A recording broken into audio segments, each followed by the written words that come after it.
started. Okay. We are live. Are we live? We are live. We are live. Guys, welcome and to the alive. Serie A. Now you're really taking over Antonio's spot right now. He says that every single time.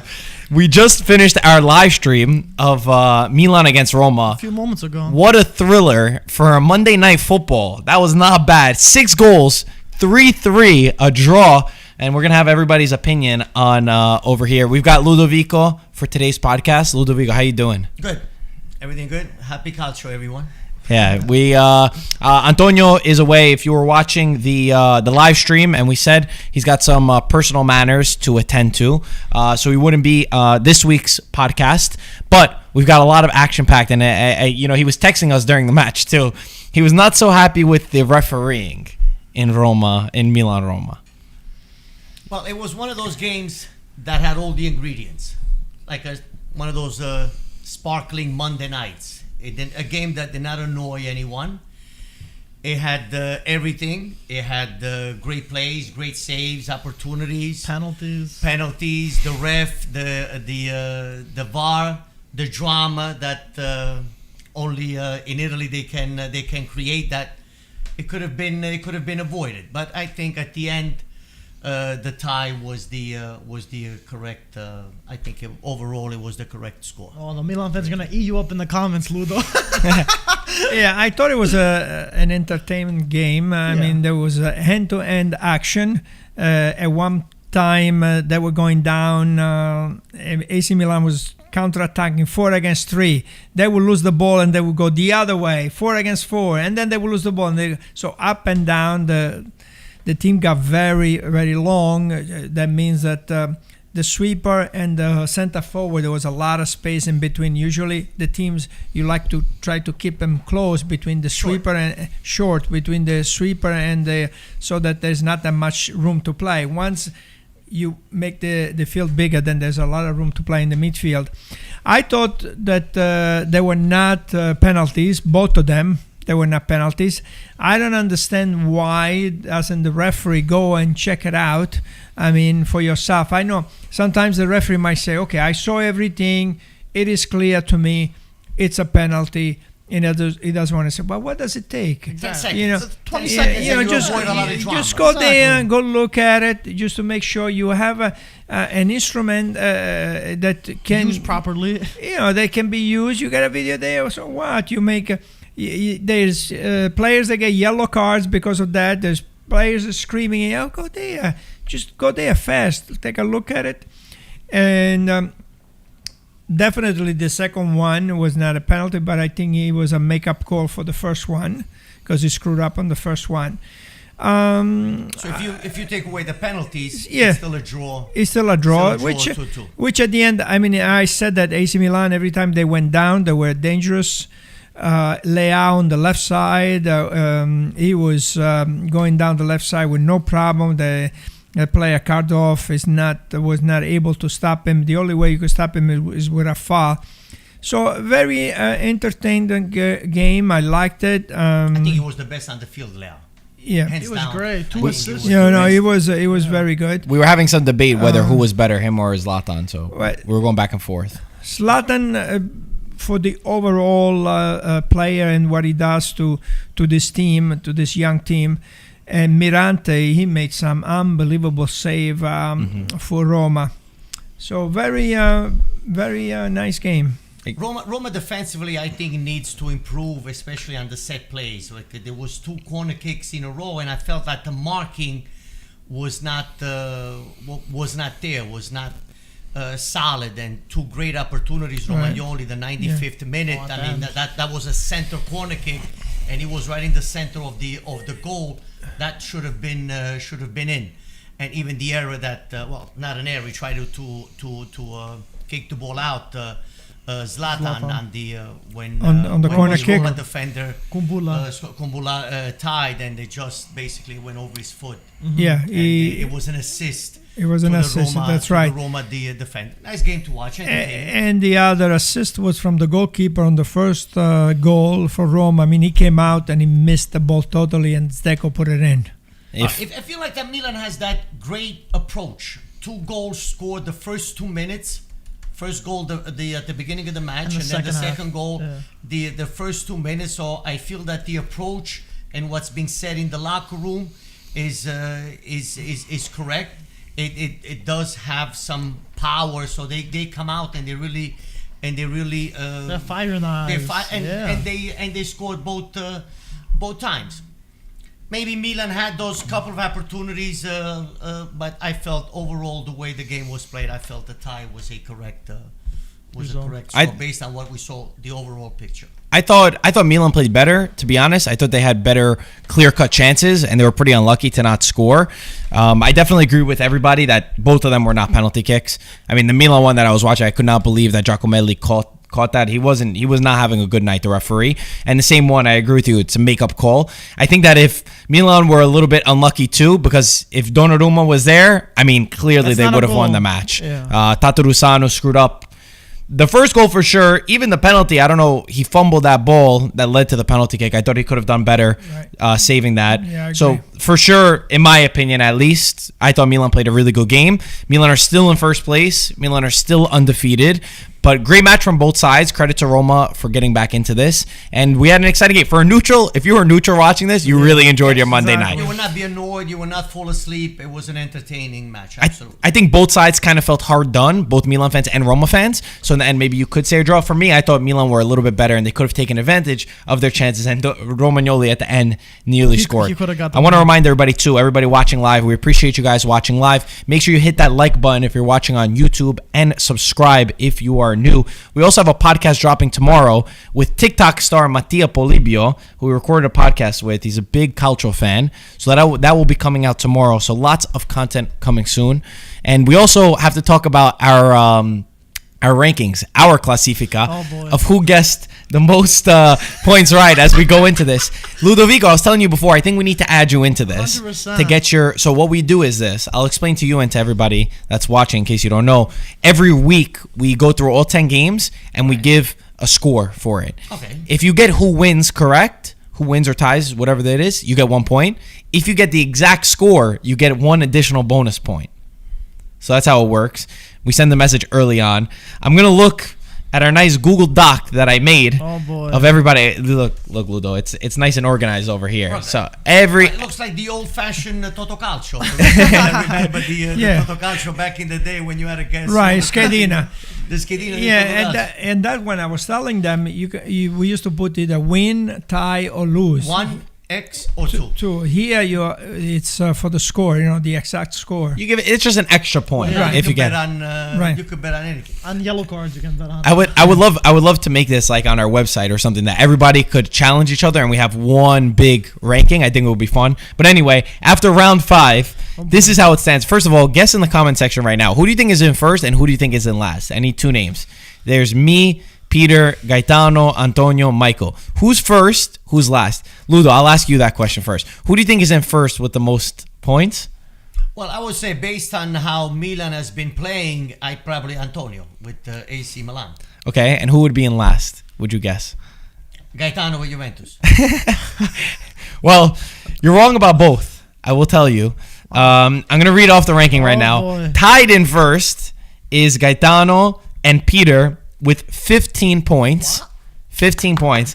A massive amount of points this round. Gaetano and I both had the most of this round. We both had 8 points earned. We got the score predictions for a few games correct. In second place, tied again, is me and Antonio with 14 points. So Antonio and I are 1 point behind you and Peter. And last is Mike Manolas with 11 points. Oh, it's only 4 points away. Okay, 4 I thought points. it was gonna be worse. 4 points is a lot. No, I'm just saying I thought it was gonna be worse. Really? Gaetano. So you're at 11. Me and Antonio are at 14, and Gaetano and Peter are at 15. Ludo, I just want to say how crazy it is. There's so many results that I was up that I would have got to 2 points. And then someone scores. Like That's I was watching exactly it what live. happened. That's us too. You get a 90-second minute winner, and then Marco ends up getting the 2 points, and I end up getting nothing. So it's crazy how. But that's how football. closely you follow It's the over game. until the fat lady sings. I know it's true. It's just heartbreaking when you're watching. I mean, this like, week, come on. this season has been crazy. Yeah. Bologna winning 3-1. And I had Bologna winning, and they lose. the game. Sampdoria beating Atalanta. Fiorentina winning 2-0 and they tie 2-2. I mean, Sampdoria beating Atalanta. You know, and I had Atalanta. You know, it's this year you cannot really. It's very difficult to predict, and you got some teams that have 10 players out. I think Parma has got like 10 players out. Genoa too. You know, weeks ago. so, Spezia, they have a lot of players. They have a lot of players out. Atalanta, they changed 7 players this week from the Champions League game. 7 players, 7 new players. You know, so you don't know until that Sunday what's going to happen. So some of this, it's not easy to predict the scores. Well, it is a particular year. You had the COVID and the Serie A ending late, the beginning of August, and then they starting right away after 2 weeks. And then 5 subs too. 5 subs. Then you had the national team break. That's true. And then the COVID situations. But now I feel with this 5 sub rule, I don't think you have any more the starters and the sub and the bench. I think now it becomes a whole team that everyone becomes involved, because you do have the 5 substitutions available to you, so you don't have that distinction between the starters and the 3 men that usually came off the bench. Let's say 14, 15 players. Now you have a bigger roster, more players to choose from. You have more opportunities in order to try to reach your goal. Yeah, by the way, 2 things about this, about our little joke. You know, like, it really gets you to watch the matches or like engage with the matches.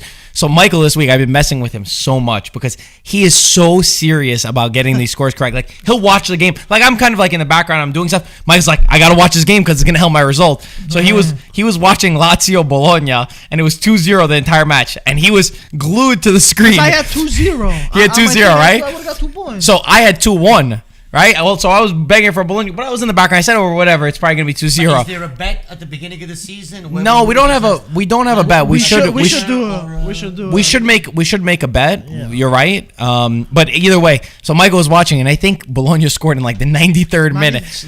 I just heard a scream from Michael. No, you gotta be kidding me! And I didn't know if Lazio scored to make it 3-0. Michael was like, "What happened? Tell me!" And I just kept so I went over. He left his computer. He threw his computer. I went over and I see 2-1. Right, Michael's screaming. He runs down. So I tell him, I said, "No, it got called off from VAR." He goes, "Yes, no goal." And then he looked back and it was 2-1, and I got the 2 points. So it's a cruel game, but also Antonio is hilarious. So I don't know if anybody caught this in the group chat. He had sent me 2 different scores for the matches. I had followed up for the people who didn't answer. He already sent his scores at first. He sent different scores for certain games. I wish I could do that. So I took his latest scores, right? I think that's most fair, since we still had time to lock in your answers. Okay. There was like 2 games that he had exact in the first scores that he did, but the new updated ones, they were different. Messed him up. So it's a tough game. Anyway, Ludo, you gotta jump on. But if Ludo jumps in, is he going to be penalized? No.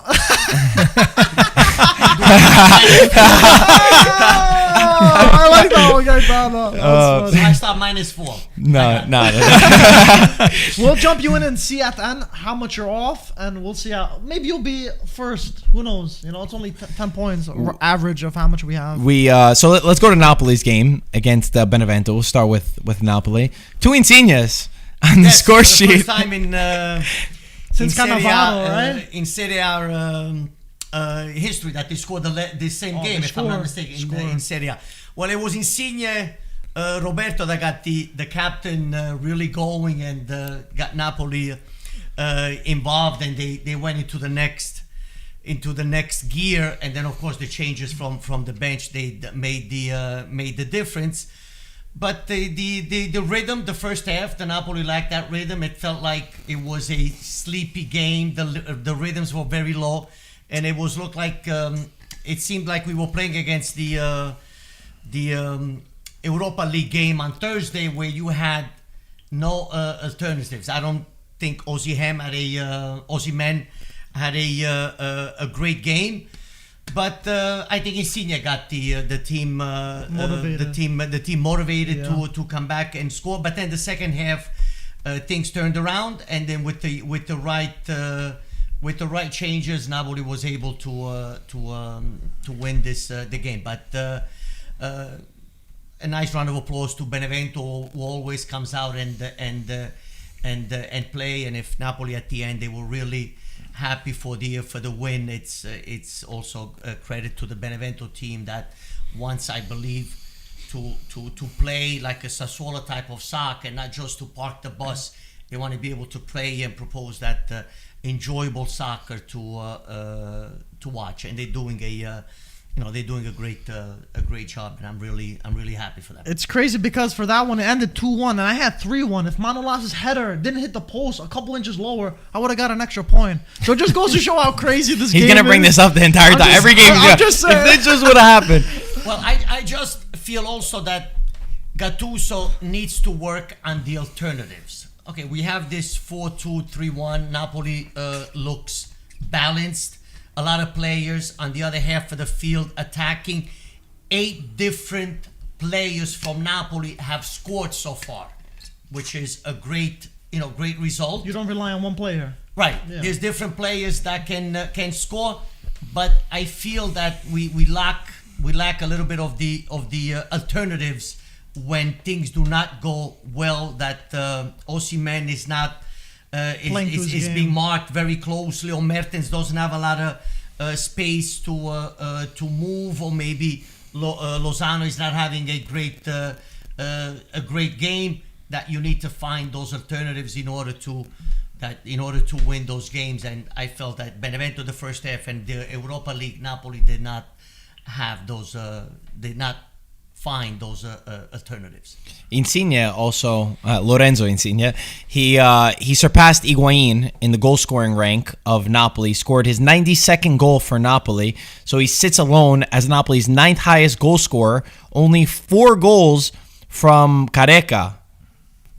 Not bad for Insigne. For Careca, great player. I mean, the Maradona times with when Careca, Lemao, Napoli had a great team back then, and Careca was there when Napoli won the second Scudetto in the UEFA Cup in 1988.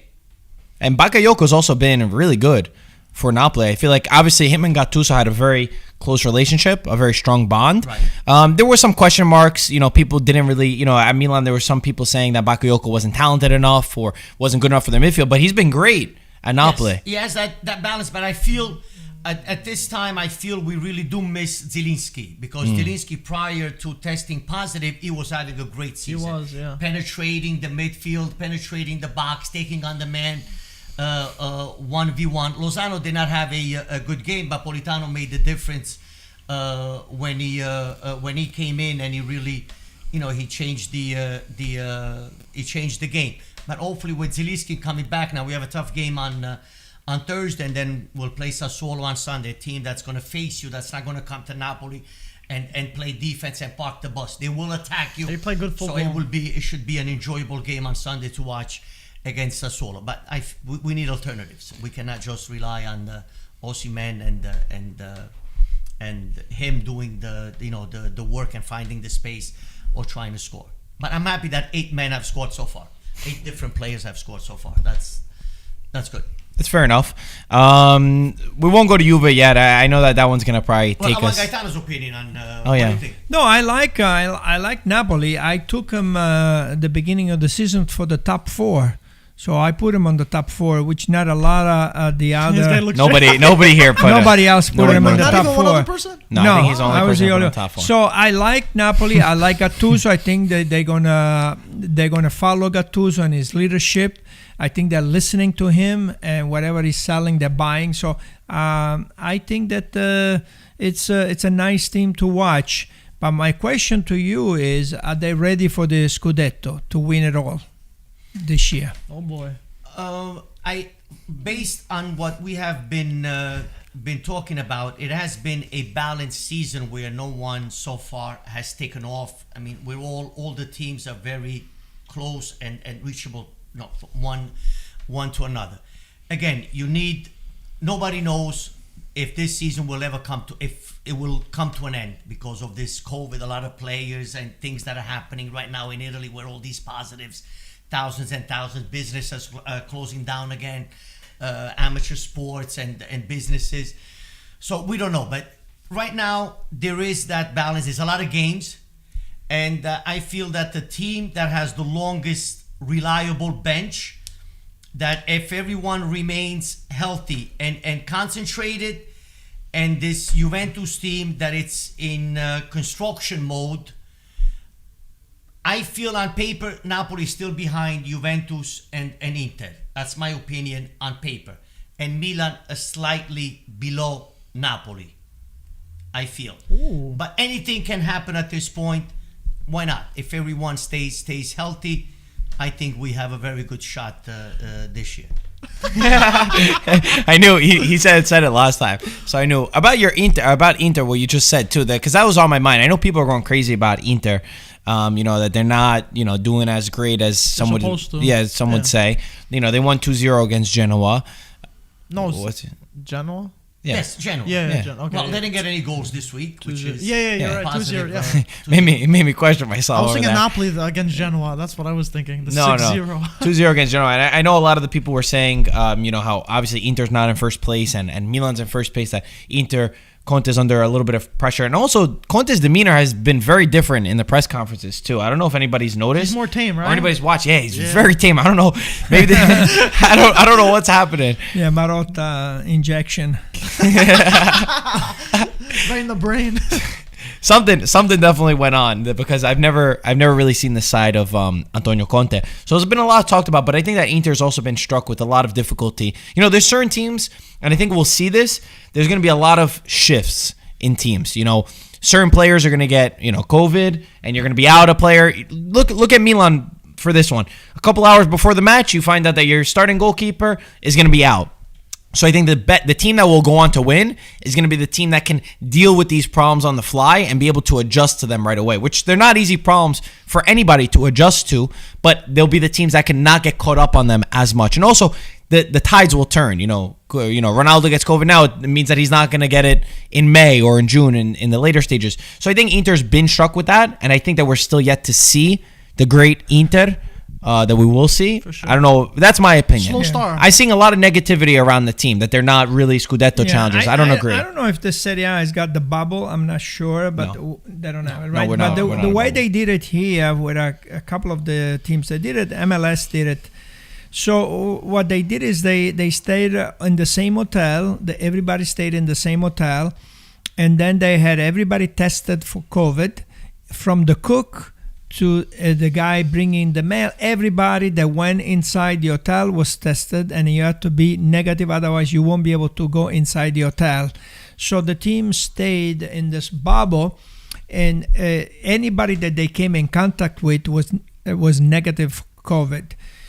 That's not something, it's not a bad idea for these teams, because certain players get it, certain players don't get it. Now, I know it's difficult because they are also traveling in Europe. And it's a long season. Yeah, so once you start traveling and you start going outside, then it becomes more and more difficult.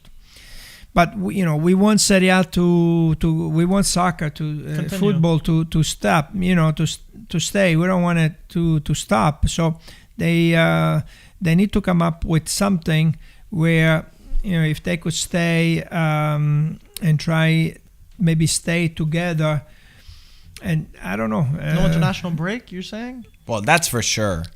The international break is kind of crazy. That's not enough, maybe, though. But either way, because now you're opening doors. By the way, Napoli was in the bubble after before the Juventus game when Elmas and Zielinski tested positive. Napoli was in the bubble for 2 weeks, and nobody went on international break. Everyone stayed. Everyone stayed. I don't know. Stayed Something to think about it for the future. I know Inter. A big topic that came out this week was Hakimi, who missed their Champions League match. Just hours before with what now has become a false positive test. He did not have COVID, so he missed their match. And Inter was fuming with UEFA on their protocols, which is it's disappointing to see, because obviously Hakimi makes such a difference for them. Even though Darmian, to his credit, did well in their Champions League match. So it's a weird season. Like I said, it's going to be the guys that can adapt to that are going to be the ones that win. But for Inter, at least from what I'm seeing, I think there's a little bit too much negativity around about Inter, that look, they're not really Scudetto challengers. I think Inter's a lot stronger than what they've shown right now, and I think they're one of the teams who, like I said, at different moments of the season, teams are going to be hit harder with this than others. And right now is the moment that Inter's gotten hit hard. Well, Marco, here are my doubts. I feel that Inter is Lukaku dependent. They tried it. Yes, let's go to Lukaku. Lukaku will take care of us. Lukaku is God. He will score. He will get us through this game. He will find a way to score. He can't do that every game. Now, correct. What are the alternatives if Lukaku, you create a cage around him, whether it's Champions League or Serie A, that they find a way to stop him? Who's going to step up? They don't what have are anyone. The alternatives in the play? Not everything going to Lukaku. Eriksen, yeah, I see that he does see things prior to everyone else. But I feel like that when Eriksen plays, it's like a calcetto game between Gaetano and I. Between, coffee shop friends that play, that the rhythms are very sleepy, very, very low rhythm. The one that turns on the light, I feel, is Barella. When he comes on, he gives that fire in his eyes and he really turns the team on. So he's still trying to find between these 20 plus players that he has, 20 plus starters that he has, he still has to find that formula and the to have that team and say, okay, this is the core of the team, the spinal cord. Now I can change the people around it and I just go to Lukaku. And Napoli needs to do the same thing. The alternatives when the other team, and in Serie A they catch very fast. Your style of play, okay, this is how Inter play, we need to stop that guy. Don't let that guy score. You could get a point out of them. It's a very interesting point. Or even win the game. So as a coach, you need to have different game plans because they'll catch up to you right away in creating and trying to stop you. The interesting point. Is that something that Conte's too stubborn to change? He keeps doing the same thing. He doesn't want to change the formation. Well, to his credit, he really has been on Monti as the anti-Lukaku, as someone to bring in the vice. And you can't really, he's still a young guy and he's nowhere near the level of Lukaku. So was it a mistake not bringing someone that's a good replacement? Because for Lautaro, you have Sanchez there to replace him. Well, Lukaku, I feel that lately he's been very invisible. Well, invisible and always nervous on the field. Yeah, he doesn't look that nervousness. You can't trust him. Eriksen is not happy. The rhythms are very low. The way he plays. I just feel that the midfield lacks that balance in the midfield, and plus the defense that gets a lot of goals. But this was the first game that they didn't against Genoa. They didn't get any goals. But I agree. The Lautaro, he needs to step up. He's not having the season which he was at one point. He was worth over $100 million, and everybody wanted him, including Barcelona, and now is kind of stepping down, and they need him to come up and score some goals. As far as the men behind the two forwards, when he puts Eriksen there, Eriksen still, he needs that guy to score some goals. So he's trying Eriksen, then he starts one game, he puts him on the bench the other game. Is the guy behind there maybe Vidal, because Vidal can score. He has the possibility to score. Nainggolan came in a few minutes. He's got so many alternatives, but he hasn't found the player behind the two forwards. That position there is struggling to see who's going to be. The best player for is definitely Barella. I mean, this guy's got so much energy. He's non-stop. He runs. I mean, his energy is contagious. When he comes in, the guy changes the game. Who's the best forward in Serie A right now? It's got to be Lukaku. Yeah. Absolutely. Okay? Yeah. He scored 41 goals in 57 games. He has the highest percentage of scoring goals since he's been with Inter. He has the highest percentage than anybody, I think, that any forward that came before him. He's actually in Europe's top 5 leagues with a minimum of players that at least scored 5 goals. He scored a goal every 73 minutes, which is the 5th highest in all of Europe. Yeah. So he's been incredible. Yeah. And I think that also the guy behind, who we're forgetting about, the best player would be Sensi. I mean, Sensi, when he's healthy, the guy's incredible. But the problem is the guy, he cannot stay healthy. But they cannot even find what he has. Yeah, that's... clinically... It's always something. Clinically, he's okay. But he says he still feels pain. Is it something psychological? I don't know. But clinically, the doctors are not finding anything. That's exactly what Conte said today. He said they've done all the tests. He doesn't have anything. We can't find anything. But he still feels something. He said maybe we have to go into more in depth. We don't know that, but he cannot stay healthy. What does he feel? I don't know specifically. I don't remember exactly what he felt. But it's either he had the red card, then this. So I think that would be the guy, because Eriksen, for me, it's already gone. I don't see him. He's not there like you mentally. Said, if he's healthy, he could take out 1v1. He's great in tight spaces, ball glued to his feet. Outside the box, he's one of the best players in Serie A. I feel that Inter has all the ingredients. Yeah. I mean, you give the chef a certain amount of money, a gold American Express, go buy all the ingredients you need, put them in the refrigerator. So now, from these ingredients that you have, how many different gourmet dinners can you make? Delicious dinners Conte can make a lot. That's up to the chef. That's up to him. I love your analogies. But right now, it's a good one. It's a good one. So many ingredients, but just you keep making the same thing. You keep cooking the same thing. Now you need to find alternatives from those ingredients that. Is this restaurant $100 or less? No, it's more than $100. 10 euros. It's more than. I mean, the Inter made them happy. We cannot say That's that funny. Inter did not make make them happy. Guys, you were on. That he requested. He's got everything. I mean, go shopping. Here's the card. Go get whatever you want.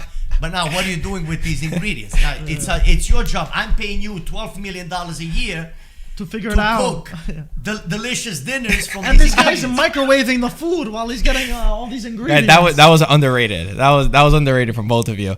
But I think also just to move on. But I think that Inter, they're gonna get it. And I think that people are a little bit going too crazy on them. I think they will. Also, I agree with you. Lautaro needs to step up. We saw after he was subbed off, he punched the seat 4 times. It was very obvious for us. I know people tried to make this into a thing that he was mad at Conte. It was very obvious, at least to me, as a player, you knew that he was frustrated with his performance. He's not performed all season. You want to score. You want to live for goals. I see that as a positive. When I see my player mad, he's mad at himself. He was not doing it in a negative way.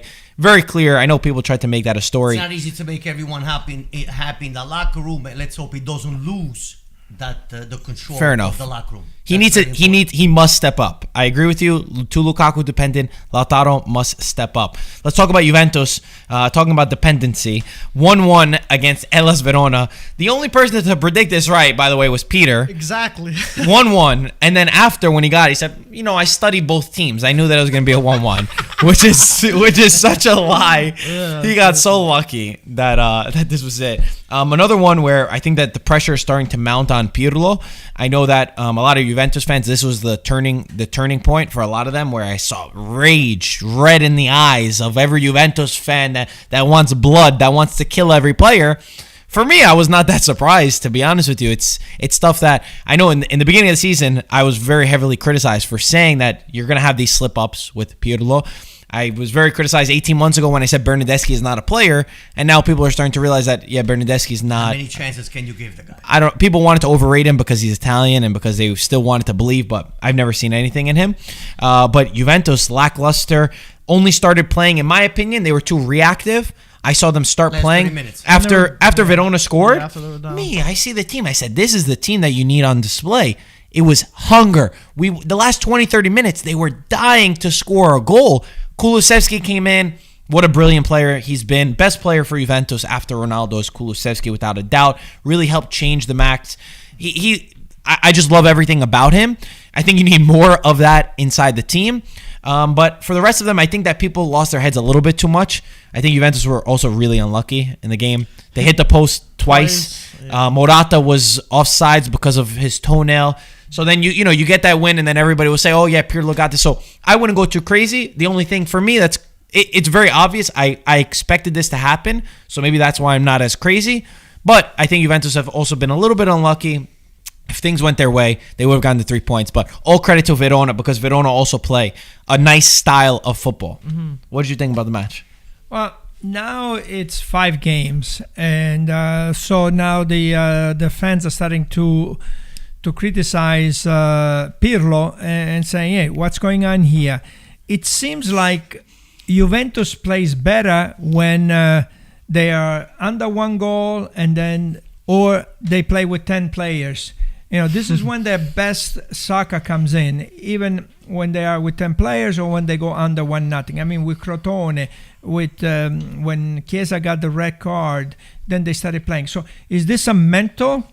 Is it mental or is it physical? Because what's going on in these players' head? Why don't they perform before? Why do they wait until they're behind to perform? So hopefully, it's not going to become a mental thing. Pirlo says no, it's not mental. So is it physical? I don't know. The other thing is Verona. They got young players. These guys, they got 20 years old. They got 19 years old, and these guys, they run. They listen, I guess, to the coach. Juric he puts them on the field. The way they were put on the field, man, soldiers, right? Man, they were put on the field, and you're talking about playing against some great players and Juventus. And they did a very good, the first hour, they did a very good job. I was impressed with Verona. I was impressed with Juric, the way he put this team on the field. Wow. The young player, by the way, for Verona, who had like the man of the match performance, Lovato, he makes like in an entire year what Ronaldo makes in like a month. So it is nice to see too from Verona that they did that. Favilli also is a funny story with him. He came on and in like 5 minutes he scored a goal. He pulled something in his leg and went down. He's a former Juventus player too. So yeah, I agree too. What did you think about the match, Ludo? First, I want to touch on Verona. I think Juric is a great coach. Yeah, last year he created a more or less like a perfect machine, quote unquote. Played great soccer last year. The team, everyone liked Verona, their style of play, and then they sold some key players this year. And Juric was promised equal replacements, which the club did not deliver.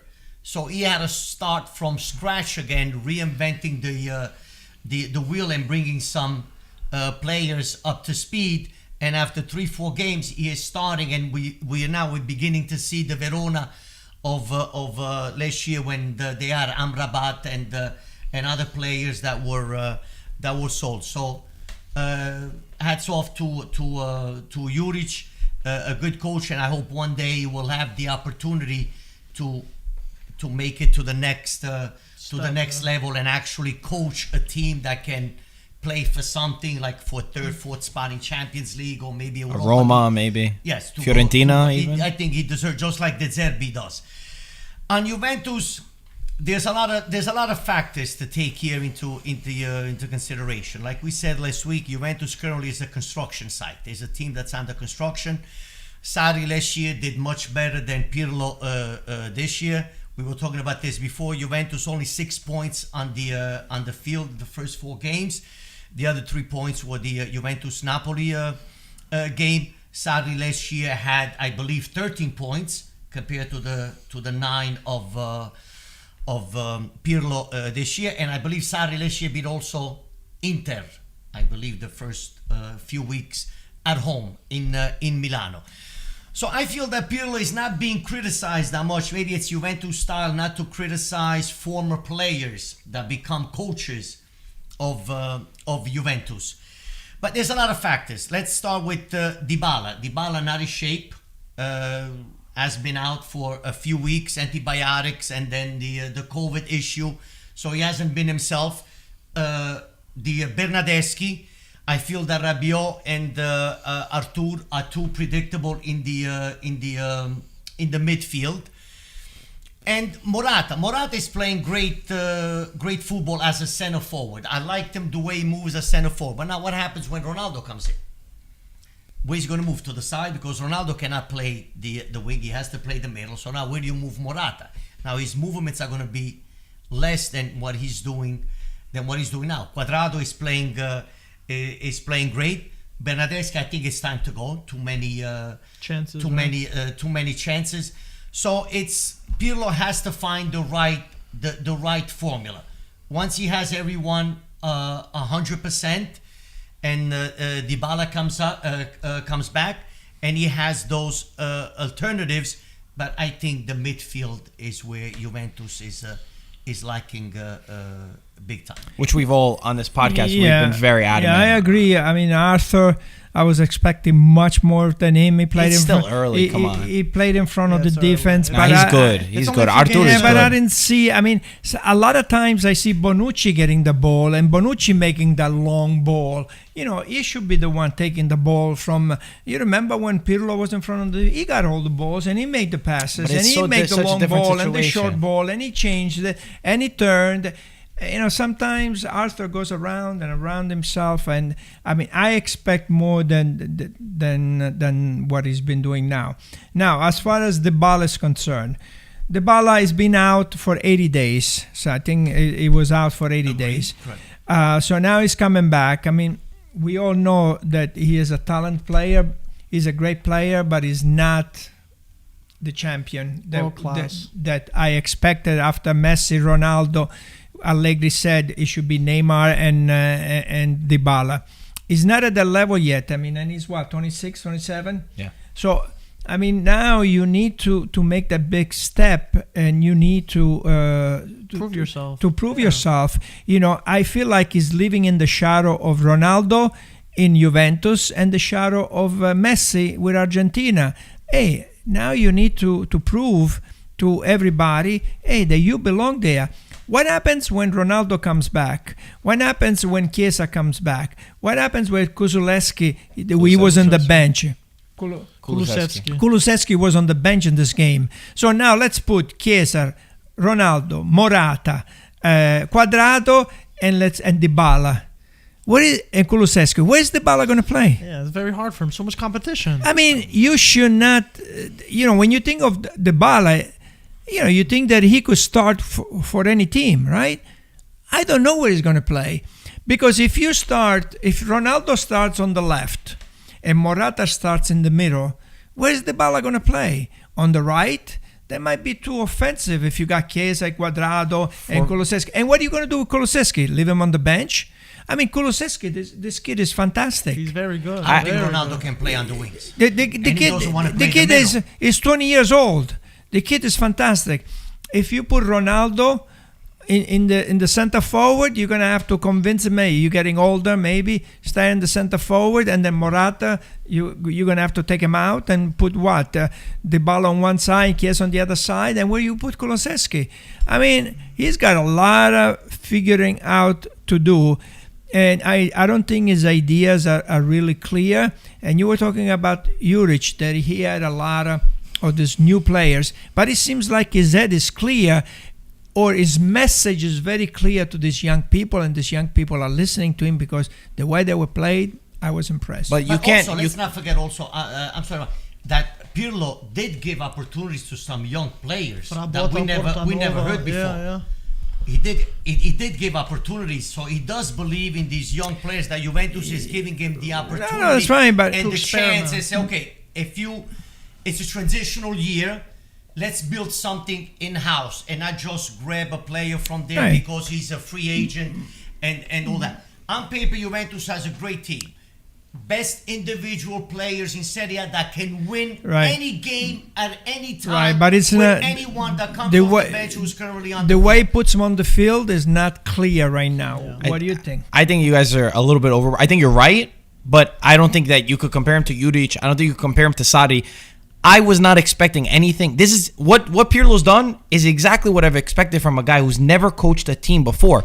So it's not surprising to me that we're going to have this mistakes. And I think that anyone who's going crazy on Pirlo right now and saying this, you just had too high of expectations. This is exactly to a T, maybe even better than what I expected. If you went into this season with different expectations, that you're not going to see these problems. I don't think we're talking about mistakes. I don't think we're talking about. I think. But you compared it to Sarri's Juve and Juric. No. You said Juric came with a clear idea. No, Pirlo doesn't have an idea. I think the message that Juric passes to his players and the way he puts them on the field, it's very clear. That's after how many years of Juric being a coach? Right. But this is like days. But I said that from the beginning that Pirlo was not ready for prime time. I said this from the beginning.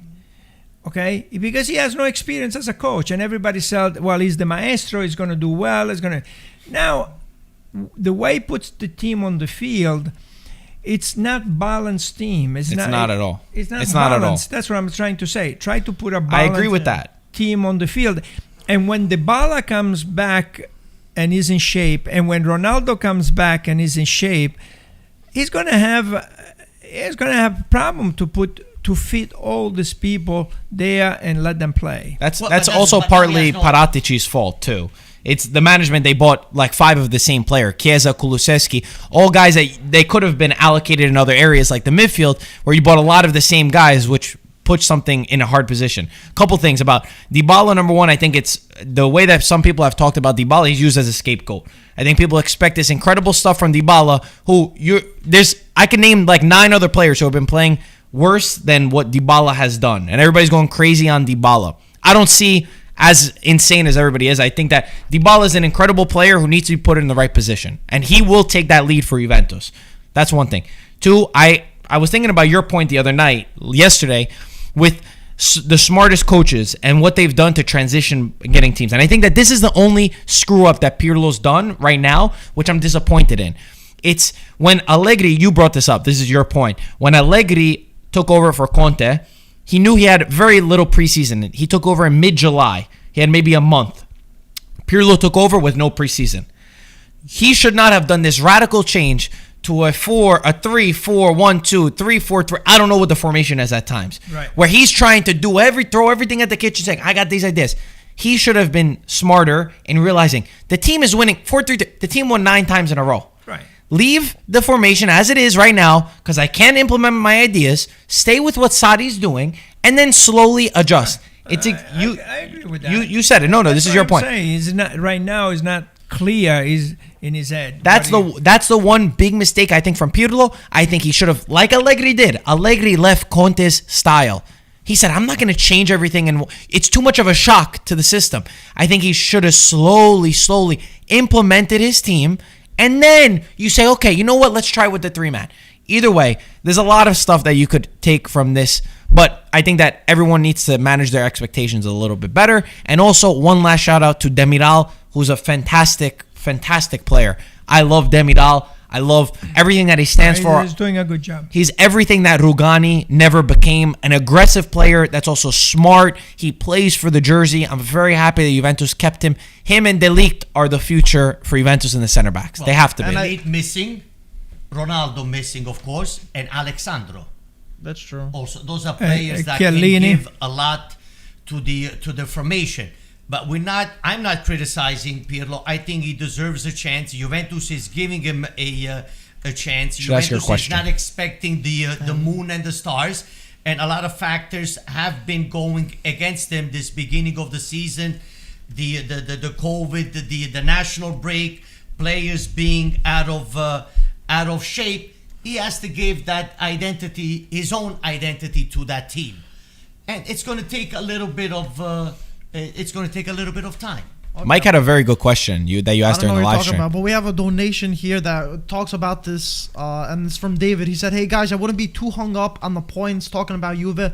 Pirlo is still learning, as we all said. I put the bulk on the blame on the sporting directors, though, this year. They didn't get the players that Pirlo needed. What do you guys think about that? Good point, David. Very good point. I agree with you. Remember your question that you asked everybody? You asked on the live stream. I'll remind you about Pirlo. What this season we were saying? Mike was asking, do you sack Pirlo at any point of the season? We had all said that Pirlo deserves the rest to finish the year no matter what, because you just put it. Is there any point that you think that you would have to sack Pirlo this season, or you would keep him no matter what? So I would keep him even if he goes outside the top 4. No, we're not saying for next season. We're just saying. This season, Juventus has the players, has the individual great players not to finish top 4, under the top 4. Under the top 4. It's a different question though. The question is there any point of this year, as the season is progressing, to sack Pirlo mid-season, or do you let him finish no matter what? I would make him finish no matter what. Perfect. Yeah, I figured. Who do you get? Then exactly. You always putting a Band-Aid. Yeah, you gotta fix the problem. Either you build and you suffer for a year or two, or you keep working on the Band-Aids that you have done in the past. By the way, real quick, Dybala 2022 is he could leave Juventus. So they have to give him. They're going to start to talk about a contract, and they better start soon. He wants 15 million. And they're offering him 11 million. So I think if Dybala wants to stay, they'll come up with an agreement. 1 million here, 1 million there. It's not going to make any big changes. But if Dybala wants to leave, because last year they wanted to sell him, that's going to be a problem for the rest of the season. I wanted to add something on Dybala. Gaetano, I do agree with you on this one. This is time to step up. Mark was defending him a little bit. I don't think just because all other people aren't performing necessarily means since Griezmann's not performing, it's okay if he doesn't. I think Dybala, with like you said, those guys aren't playing. He has to step up. The past few years, you see he'd become a world-class player, and we don't know what's holding him back or why he's not doing, whether it's the coach or the formation or something like that. He has so much potential to become top. So I don't know. I'm thinking of the scenarios why he's not fulfilling it. No, but that's different than what I said. But I didn't say that he gets the okay for not playing good. I said he's too talked about. He's literally the scapegoat of Juventus. For a year, he's 100% the scapegoat. So. Everybody's putting the blame on him, where Rabiot has never performed. Bentancur has never performed. Bernardeschi has never performed. There's about 9 guys in the team that have been horrible. But they're not Dybala. Exactly, they're not Dybala. And we're talking about a guy who was gone for 80 days. Okay. We're talking about a guy who was out for 80 days. Who was... If you check the Juventus fans, he has gotten so much of the blame. Factors of what's been happening. He should be like the ninth talking point. My point is that he should be the ninth talking point. I see him becoming the second talking point of what it is. And there's about 19 other factors that come before Dybala. Well, if we look at yesterday's game, I mean, he hit the post. He had a lot of players. He took a shot. When he was there, I mean, he tried. And he tried to change the game. The thing is, we expect a little bit more than him. But yesterday, I mean, he did. Everything went through Dybala yesterday. Sometimes I feel he comes too far back past in his own half. He should never come to his own half. Get the ball like where Messi gets the ball, from midfield and up, and get inside the area. Let them foul you. Give that nice pass. You can dribble. He can dribble the ball. I think yesterday. Place the ball wherever you want. Yeah, I think yesterday he did. Everything did go through him. I don't think that he was as bad as people. No, people made him seem like Bernardeschi was playing for Verona yesterday. No. That was the cause of the goal also. No. But Bernardeschi played for Verona. No, it's just that what I was trying at the beginning was that. And I wasn't referring to you guys, by the way, not just you guys, but it came up again, and I've just seen it constantly said. And I would say the midfield is a problem before him, the defense is a problem before him, the directors is a problem, the coach is a problem, the formation is a problem, and then I will look at Dybala. I expected more from him. Okay, so that's everybody else's fault. At this point, I feel like Dybala should have evolved into the player that I think we all expected. He was amazing last season, though. Yeah. Dybala was amazing last season. I mean, Dybala was amazing. He complained that he was not playing last week. So but as you should. Huh? He should. It's a good thing that he's mad. Just like Lautaro was mad for his performance. Yeah, there's nothing wrong with that. But people made that a case too. I mean, the kid wants to play, and let him play. If the kid wants to play and he's got this talent, hey, we want to see the talent. We want to see him perform. But now a game like yesterday, Juventus already was playing in 10 because Bernardeschi was not on the field. Now Dybala not 100%. Do you play with 9? Because he's not able to, does not have the game rhythm, does not have the game minutes in his legs. But he did do a lot of good things yesterday, Dybala. I mean, you expect, like you said, you cannot expect, he hasn't played in 80 days. You have to give him a couple of games, to get the rhythm. But a lot of the ball went through him, and that's the way it should be, because he has the talent to change the game. Yeah. Anyway, I didn't want to get too caught up on it, but the reason more so just because I've seen this perception online. Oh, he's being a baby. He was so mad. He's crazy. I don't agree with that narrative, and I would talk about other things before. We do have another donation from David. He says, "I'm going to come out and say Dybala is struggling because of Ronaldo," and I agree with you, Marco. Everyone talks about him too much. What else we got to talk about? Sampdoria. It's the overall picture of the calciomercato all over Europe, that there is really this year there was not really money to be spent. A lot of clubs did not spend the money that they usually spend because of COVID, the situation, TV rights, not enough money. We had Koulibaly on the market and nobody came up with the right offer. But Juventus did purchase Morata, and look at the way they purchased Chiesa from Fiorentina. 4 years. Fiorentina will see that money in 4 years if some factors are met, then Fiorentina will see that money. So a lot of things did not happen, did not materialize, that probably should have, or they hoped they could have been materialized at the beginning of the calciomercato. It did not happen because there was not a lot of cash. It was not a lot of cash going around. But it is what it is. It's a particular year, and we all must got to try to make the best out of it. What do we say about this Sampdoria, who, we were, they threw away to Benevento early on in the season, and we said, oh, man, this is going to be a bad season for Sampdoria. They now beat Atalanta 3-1, and their past 3 games have been a 3-1 win over Atalanta, a 3-0 win over Lazio, and a 2-1 win over Fiorentina. Crazy. Guys, can someone explain this to me? Ranieri found the potion at Genoa over there. In the beginning, it was like, oh man, Sampdoria, they're going to be fighting for relegation, then 3 crazy results. Explain it to me, Mike. We're doing so. The thing is, I don't think Ranieri even understands. That's how crazy. How are you going to beat Atalanta by that margin? How are you going to beat Lazio by that margin? And we just Fiorentina. we couldn't even wrap our hands around it, especially with the season they had last season. They almost got relegated. They were fighting the last couple of match days to stay in Serie A. I think it's Ludo, did you see that? You got an explanation for us? Do you see the 2 phases of Atalanta that we spoke about last week? Yeah. Being one Atalanta in Serie A Exactly. and Atalanta in the Champions League. Now, can you let's say play at the same level Sunday, Wednesday, Sunday? You cannot. In Atalanta, They did it last year though. Well, it's not. This is not this year. Now you have different. It's a different year. Maybe the players are not as in shape as they are. But in Champions League, they're performing, and on Sunday they're losing. I feel that a team like Sampdoria, you have a guy like Fabio Quagliarella. I don't know. That guy never gets old. And it's like a good vintage wine. And if that guy is in shape physically and psychologically, he's at the right place at the right time. He'll put the ball in the net and he'll resolve the games for you. Yeah, I feel like Ranieri, who's the old coach, the old school. He studies those games, and if he can get a goal and steal a goal here and steal a goal there, I can say in Serie A. and then let's everybody go back and let's leave only one player up, and maybe with the counter attack, that's the kind of coach that I think he is. He's been around for a long time.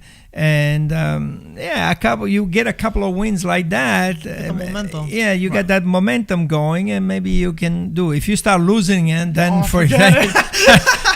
You ain't coming out of there alive, man. Then he can't do anything. Then he cannot do anything right. But right now is.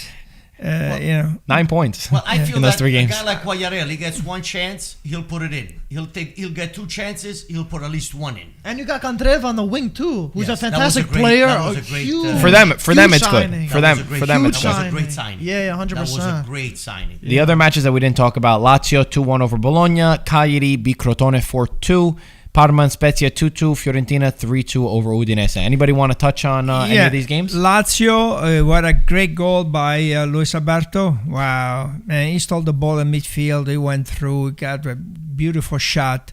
Very good. I mean, this guy is a good player. Very good. For the Parma had 12 players out. And they managed to, you said they tie, right? Yeah, 2-2. The last against minute they Spezia. got a penalty. Kuchka scored it. Yeah. So good job by Parma. And Atalanta at 7, he changed 7 players. in this week. Crazy. I think Gasparini went overboard with the turnover. I think that's it. I think that's all I got. Anybody else? For the Anything other to games? comment? Well, I like the way watching Sassuolo is really enjoyable. I enjoy watching Sassuolo. You get your money's worth, even though nobody is paying for the tickets right now going to the stadium. But when you watch Sassuolo play, they'll receive a lot of goals, but they score a lot of goals. Open games, fun to watch, great soccer, I keep saying soccer, great football, and it's I really like De Zerbi, the way he's been coaching and the way he creates this group that they really perform, and they give you those 90 minutes of enjoyable football to watch regardless who they play against. And I feel Sunday is going to be another great match against Napoli when they come next Sunday to the San Paolo.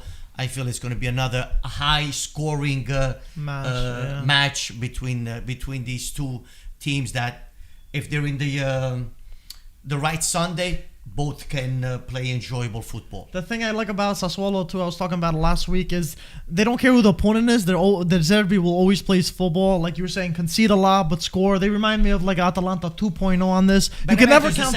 Yeah, that's true. But maybe Sassuolo a little bit better. They're not going soccer. Maybe Inzaghi has to. We're actually watching the game over here, and Torino were actually up 2 goals, and Gaetano's like, okay, I'm going to go. I have to go. And then they score up to like in extra time. Sassuolo get 2 goals, and they almost got the winner too. 3-1, it's incredible how much they do. And I always have a soft spot for them. They have Kyriakopoulos, a Greek, as the left back, so I support them so much. Boga also came back. He was out for the beginning of the season, and he missed I don't know how he missed the open net. I don't know, but whatever. When he's back on his playing days, he's incredible. Berardi, Caputo, and Boga up front. Last season they terrorized the Serie A, so I'm really excited to see how they're gonna do for the rest of the season. Let's go Caputo. Also, shout out before we end to Castrovilli, who did incredible. Scored 2 goals for Fiorentina. Last year, the entire season, he scored 3 goals. This season, in 5 games, he's already scored 4. A lot of people online last year were criticizing Castrovilli for his finishing in the final third. So he's already scored more goals than his entire last season. Castrovilli, I really hope this is the breakout season, last year was his breakout season for sure, but this is the one where he cements himself as a top player. I really love the way that he plays. I think that next year he might be on the move. There's a lot of big teams that will be looking at Castrovilli. He has great potential. I think the coach is mediocre. That's my opinion. Based on the potential that he has, and he's not utilizing to 100% of its capabilities. That's my opinion. No, I agree. I don't like the coach, but you know what's the best thing about Castrovilli? What? His first name. I thought you said he's I didn't know where. I was like, wait, Anto's not here. Your boy might get the job at Fiorentina. I mean, if you listen to some of the newspapers, they're talking about who's his boy. No, he's talking about Sarri. I doubt it. Doubt it? Sarri has 11 million euros in 2 years, guaranteed after tax, by sitting on his couch and watching. He's living a good life, right? I think Fiorentina cannot afford. And if you look at Fiorentina's payroll, they don't deserve to be where they are based on the payroll that they have. They should be a little higher, a few points higher. Based on what they pay their players. I just feel that a Juric, a De Zerbi, or those would be fantastic. Coach at Fiorentina with the potential, with the players that they have. I feel that Fiorentina should have a few more points than they actually. Good point. They actually have. They always make it dramatic every year, right? Every week. It's always dramatic, and I don't think at this point, with the payroll that you have, by just being on the left side of the standings, it's enough. Good point. Maybe I'm believing too much, but for some reason I could see Sarri going to Fiorentina. I know he's gonna have to. He makes his compensation with Juventus. They break the contract. I think Sarri's somebody that definitely lives for the game. The guy who lives and breathes for it. I think that he's already making so much at Juventus where they'll cut the deal. I think that he'll take a little bit less and join Fiorentina. And he was romantic. born in Florence, right? Tuscany? He was born in Florence. Well, the thing is, just my romantic idea. Marco, Sarri started coaching late. It's not like these other coaches that started probably in the late 30s, early 40s, so they made a certain amount of money. He started late. I believe the way Sarri is, and Gattuso is the same way. Believe me, Gattuso now is renewing his contract, but what's holding it up is the clause. He wants to put, De Laurentiis wants to put certain clause in his contract, and Gattuso goes, no, I don't want any clause. I want to walk away when I feel it's the time to walk away, and you're not going to hold me because of a stupid clause. So they're talking about $1.9 million, $2 million per year, but he wants that liberty because he's not a type of coach that's after money. And the past, as Torres, he has coached teams where he took his money out of his own pocket to pay the players because there was not enough money for payroll. And I think Sarri is the same. But I think after the 11 million is in his pocket, Sarri, he won't even go to Serie D. I believe that. The project is there. He'll go coach in Serie C, Serie D. He has no problem doing that. He's not looking for, but I don't think you're going to give up $5.5 million. But they're saying they might find a deal to be able to, so Take that it Juventus, all. take a little bit less, then he could go make a salary somewhere else, and Juventus is like, all right, we at least don't have to pay 11 million. Okay, you go to Fiorentina. How much can Fiorentina pay you? Maybe 2 million. Yeah, around that. I was thinking 2 million. Fiorentina, you think can afford a 2 million euro coach a year? Why not? Yeah. But you don't have that income like Napoli does. All right, I don't know. I don't know. What do you think? I don't think Fiorentina has that. I thought 2 million wasn't that I bad. thought that was fair. We don't know. We don't know, but I would look into Spalletti too for Fiorentina. That guy's making money sleeping. He's now happy. that guy will not coach anybody. He's like, you give me the exact number, He's taking or every penny but he when can he- from when these, he's he's feeding ducks. when is he going to finish getting money from Inter? One Does he more. have This is the another- last one year. more I season? think this is last year. Oh, No, okay. And Sarri? Sadi has 2 more years. I mean, this year and the following year, 5.5. I mean, not that I'm crazy about Spalletti, but he will take you in the top 5, 6. Fighting, for Europa. Yeah, he'll Either- take you there, and then you get rid of him. Either way, we all agree. Let me get rid of him. Either way, I think we all agree. Guys, as always, thank you so much for watching. Make sure you like and subscribe if you enjoyed. Serie A teams are playing in the Champions League. Get ready. Tomorrow, Ajax boy. and Inter are the first 2 teams. Good luck to everybody there. Ludo, we're going to get you on our score sheet now for the next ones. I'll ask you for Champions League. Will be the first round. Guys, as always, Happy culture, everyone. happy culture, everyone. Yeah, you can make him for Champions League. Yeah. because we only have. I think, Well, one I'm in score. Europa League. I'm not in Champions League. I play Thursday. We put you in Champions League. Guys, as always, thank you for watching. We'll talk to you soon. Ciao, guys. Forza Napoli!